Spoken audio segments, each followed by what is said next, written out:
sejahtera dan salam seratku sayang, bersama saya Janet Bennett. Tumpuan berita, Longi Kuching Sdn Bhd bercadang membuat pelaburan baru berjumlah 1.789 bilion ringgit.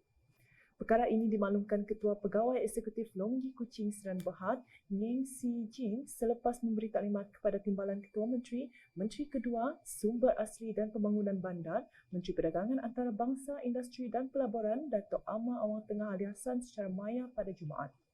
Jelas mising lagi, pelaburan baru itu adalah untuk pengembangan kemudahan pembuatan jongkong, wafer dan sel di Samajaya.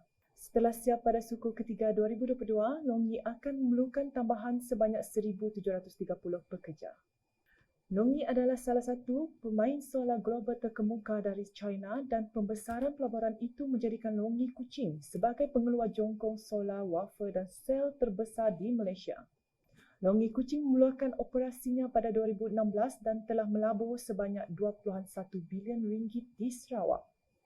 Sementara itu, Datuk Amar Awang Tengah merakamkan penghargaan kepada Longi kerana memilih Sarawak berbanding Vietnam untuk pelan pembesaran pelaburan yang jelas mencerminkan keyakinan penuh mereka terhadap kepimpinan Sarawak.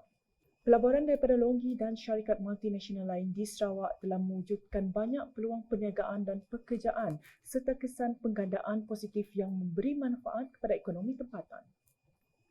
Berita seterusnya, Hari Radio Sedunia ke-11 kali ini disambut dengan penuh makna bertemakan Radio and Trust sesuai dengan peranan dan fungsi radio pada masa kini. Menurut Menteri Muda Pembangunan Kesejahteraan Komuniti Muhammad Razi Sitam, radio masih memainkan peranan penting sebagai penyampaian maklumat yang sahih. Zaman sekarang ni, bila banyak kaedah penyampaian maklumat itu wujud, jadi kesahihan satu berita itu perlu ditapislah rakyat dan khususnya di negara kita ataupun di Sarawak khususnya dalam dalam era pandemik COVID-19 ini, kita telah melalui pelbagai arahan PKP dan sebagainya itu, dan berita yang disebarkan mengenai COVID itu ada yang betul, ada yang tidak betul. Tapi pihak RTM sebagai penyiar rasmi dikendalikan oleh kerajaan sudah tentu mempunyai tahap keyakinan yang tinggi untuk masyarakat. Sebab itu adalah integriti sebuah kerajaan. Beliau berkata demikian ketika ditemui media selepas melancarkan Hari Radio Sedunia ke-11 di pekarangan gelanggang badminton Radio Television Malaysia RTM Kuching pada Ahad. Dalam majlis sama, Muhammad Razi turut menyampaikan sumbangan sempena program Cakna Komuniti Titipan Kasih Sekalung Budi serta melancarkan kick-off kenderaan rasmi bagi petugas agihan sumbangan luar kawasan. Dalam program berasingan, Muhammad Razi Sitam memberitahu Jabatan Kebajikan Masyarakat JKM telah mengambil langkah memperkasarkan Pelan Tindakan Warga Emas Negeri Sarawak sebagai persediaan menyediakan prasarana dan pelbagai kemudahan untuk kesejahteraan warga emas di negeri ini. Menurutnya, kerjasama daripada pelbagai jabatan, agensi dan badan bukan kerajaan NGO dalam menghasilkan pelan tindakan ini akan dapat memberikan impak yang positif kepada pembangunan hidup warga emas. Antara objektif untuk pelaksanaan bengkel pelan tindakan ini adalah mendapatkan input daripada agensi dan pertubuhan sukarela, termasuk NGO-NGO daripada tuan-tuan dan puan berkaitan keperluan warga emas. Sebab yang hadir di sini saya maklum ada yang belum lagi masuk usia warga emas, dan ada kebanyakannya daripada kalangan warga emas, pensioner ataupun bekas pesara kerajaan yang dibentangkan tadi, ada yang daripada kategori profesional yang saya yakin dapat menyumbang input yang baik untuk Jabatan Kebajikan Negeri Sarawak ini. Dan merancang pelan tindakan warga emas di Sarawak yang memfokuskan kepada membangunkan masyarakat prihatin mengenai penuaan dan mendaya upayakan masyarakat bagi menghadapi hari tua, memudahkan akses pembelajaran sepanjang hayat dalam kalangan warga emas, menjamin warga emas hidup selamat dan dilindungi, membentuk perkongsian sistem penyampaian perkhidmatan warga emas yang berkesan dan bersepadu dan meningkatkan pelibatan warga emas dalam masyarakat warga umum. Beliau berkata demikian semasa berucap dalam majlis perasmian Bengkel Pemekasaan Pelan Tindakan Warga Emas Negeri Sarawak 2022 di Hotel Raya and Convention Centre pada Ahad. Ujarnya lagi, kerjasama strategik yang lebih erat di antara jabatan, agensi dan pihak yang terlibat akan memfokuskan kebajikan warga emas dalam menghadapi hari tua kelak. Sebab warga emas ni kebanyakannya orang yang profesional, orang yang berilmu, orang yang berkemahiran dalam bidang masing-masing sebelum mereka pencen.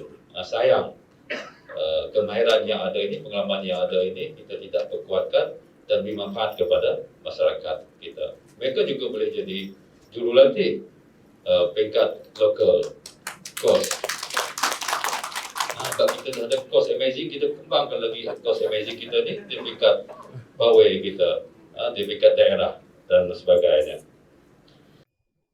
Setakat ini terdapat 60 penghuni warga emas di Rumah Seri Kenangan RSK Kuching dan 25 penghuni warga emas di Rumah Seri Kenangan RSK Sibu. Terdahulu, Muhammad Razi Sita merangkap ahli Dewan Undangan Negeri Adun Saribas telah menghadiri program bersama di Riveria Sports Centre Debak pada Jumaat yang dianjurkan oleh Pusat Khidmat Dewan Undangan Negeri Dun Saribas dan Pusat Khidmat Dun Nangka. Katanya, program seperti ini bertujuan mengeratkan silaturahim di antara barisan kepimpinan Parti Pesaka Bumi Putra Bersatu PBB bagi kedua-dua kawasan itu.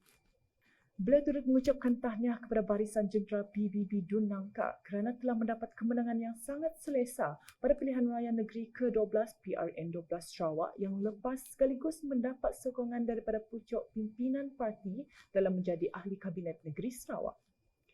Selain sebuah parti yang utuh dan mampu bekerjasama, PBB juga merupakan tunjang belakang kepada rakyat di negeri Sarawak.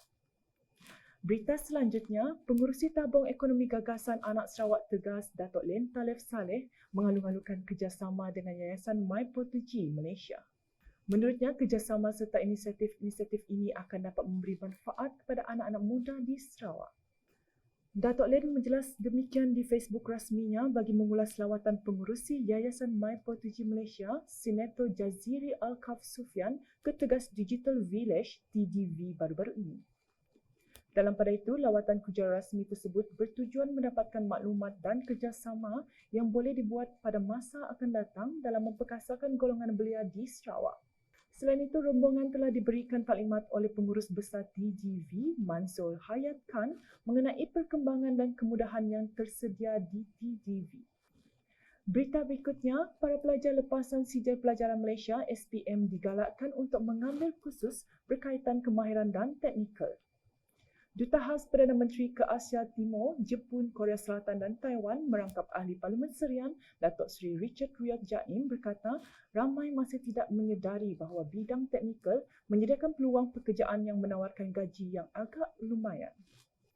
Justru ujarnya, lepasan pelajar di Serian boleh memohon kemasukan ke Institusi Latihan Perindustrian ILP di negeri ini bagi mempelajari pelbagai bidang berkaitan teknikal.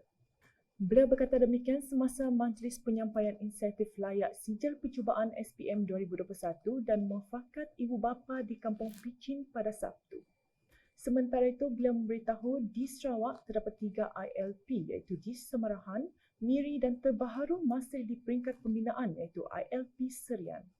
Dalam pada itu, beliau juga menasihati ibu bapa dan pelajar lepasan SPM supaya tidak terburu-buru untuk memasuki kolej dan universiti swasta. Beliau turut mengumumkan peruntukan RM30,000 kepada Majlis Pengetua Sekolah Menengah Daerah Serian dalam majlis tersebut. Sekian edisi malam bersama saya, Janet Bennett. Berita lebih lanjut boleh didapati di semua platform media sosial UKAS termasuk portal ukas.sarawak.gov.my dan UKAS channel di YouTube. Salam UKAS.